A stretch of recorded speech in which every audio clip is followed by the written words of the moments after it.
Hi guys, so I love it when games companies contact me asking me if I'd like to paint up some of their lovely miniatures, and recently I was contacted by Signum Games. As you can see on the screen, they do a variety of games, but they also do a shed load of miniatures, and these miniatures are just, well, they're glorious looking. And as you can see, tons of detail in all of these miniatures. So there's links down below guys to where you can see the Kickstarter they've recently done, and obviously their main sort of site where they can get a whole variety of miniatures. And you can either print out the STLs or they can send you physical models, which is great because obviously I know not everyone has access to a 3D printer. So they gave me a full choice and I could pick whichever miniatures I wanted. And then yeah, this lovely box turned up.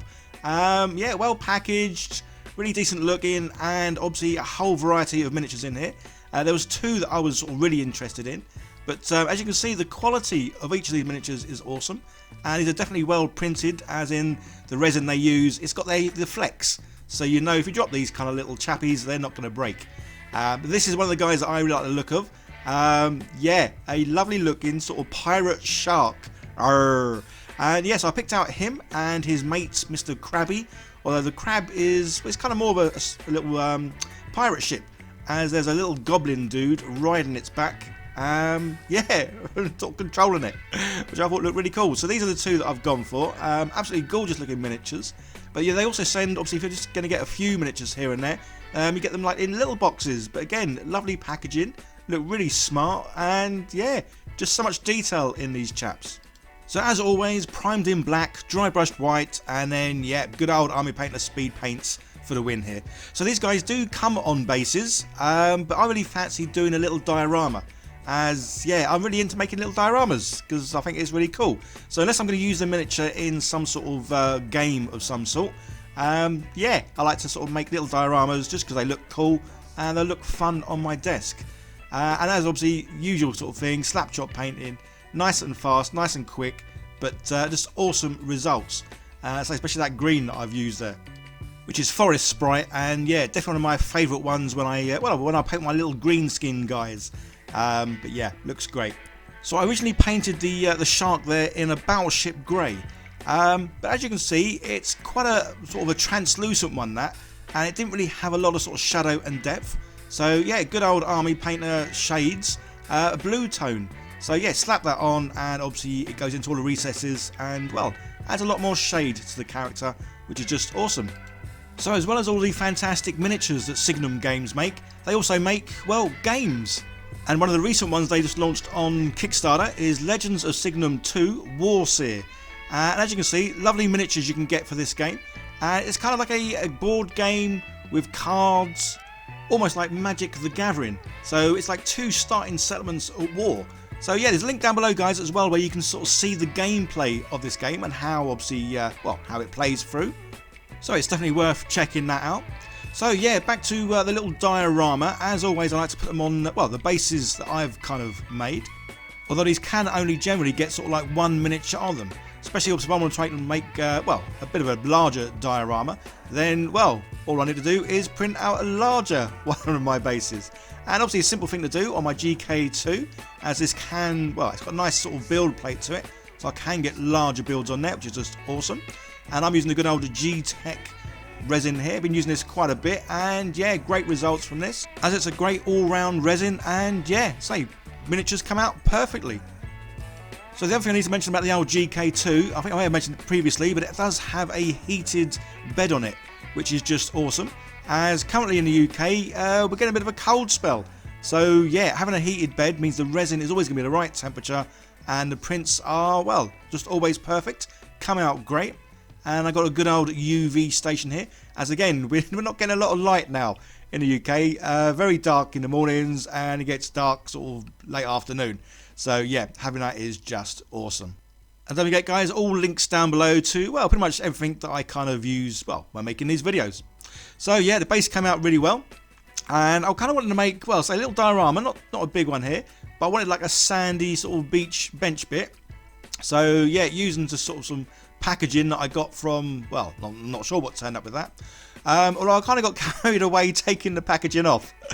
Yeah, really didn't use much at all. And again, using the LGK2, printing off a few little bits. I wanted like a little raft of some sort, a couple of treasure chests, because obviously, well, if these guys are pirates, then they need some treasure.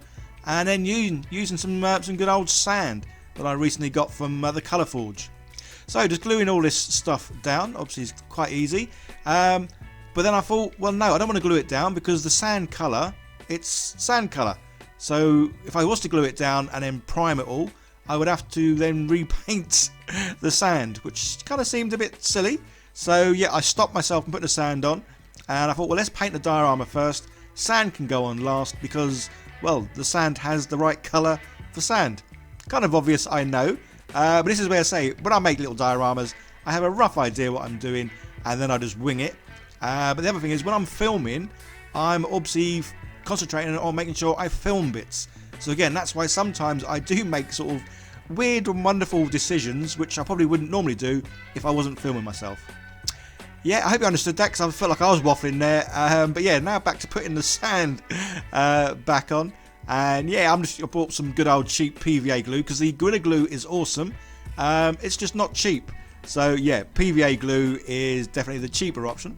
So getting plenty of that on, and then going back to sprinkling the sand on, because when it dries, yeah, it looks like sand because, well, funny enough, it is sand. So rather than sort of 3D printing off, well, gold, I'm going to use little, well, I don't know what they're called, like confetti, I guess, or sprinkles. Yeah, not too sure what it's called. So gluing down where obviously I want all these, well, gold sprinkles to go. And then, yeah, this is the stuff I am using. And I love this stuff. I've used it before in a few sort of D&D dioramas. And the reason I prefer this over sort of like just painting, well, sort of printed gold, is obviously this has a nice sort of shine to it. So obviously when you move it around, the light catches different areas, and yeah, it kind of looks a bit more, well, treasury-like. So I have to say, I absolutely love these miniatures that were sent to me by Signum Games, as well, as you can see, so much detail. And I say, obviously, this kind of painting technique that I like, the old slapchop, yeah, it works even better when there is a lot of detail in miniatures. So I kind of wanted to make it look like they were sort of standing in water. I have tried making dioramas with the old resin that comes in like 2 parts and you cure it.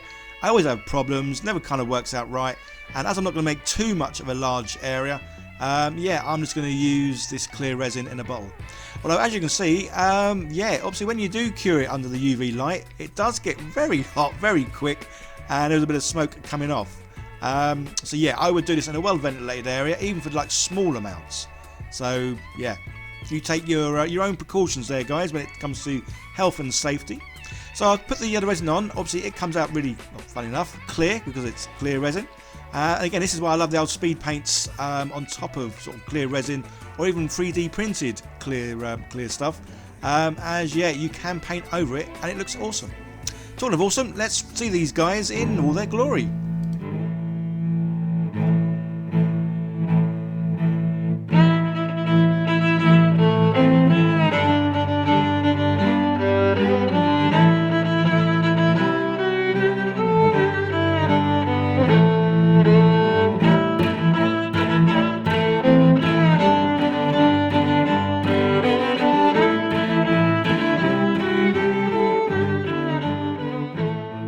There we go, a couple of drunken sailors and, well, all their treasure and booty. Arrgh. I hope you enjoyed this little diorama, and don't forget to check out Signum Games for all their, well, awesome miniatures, as they have a shed load of them, as well as their games. So yeah, links all down below to where you can see more of what they do. And I just love the fact that you can either get the STL files and print out your own miniatures, or you can get them sent to you, yeah, printed out gorgeously, which is just great. There's another video on the screen, guys. Give that a click to see more of what I do. And if you're new here, hit that subscribe button, turn on the bell, and where possible, guys, we can share the video, like, share, leave comments, all the rest of it. That'd be wonderful. Okay, guys, you all take care. I'll see you in the next one. Bye for now.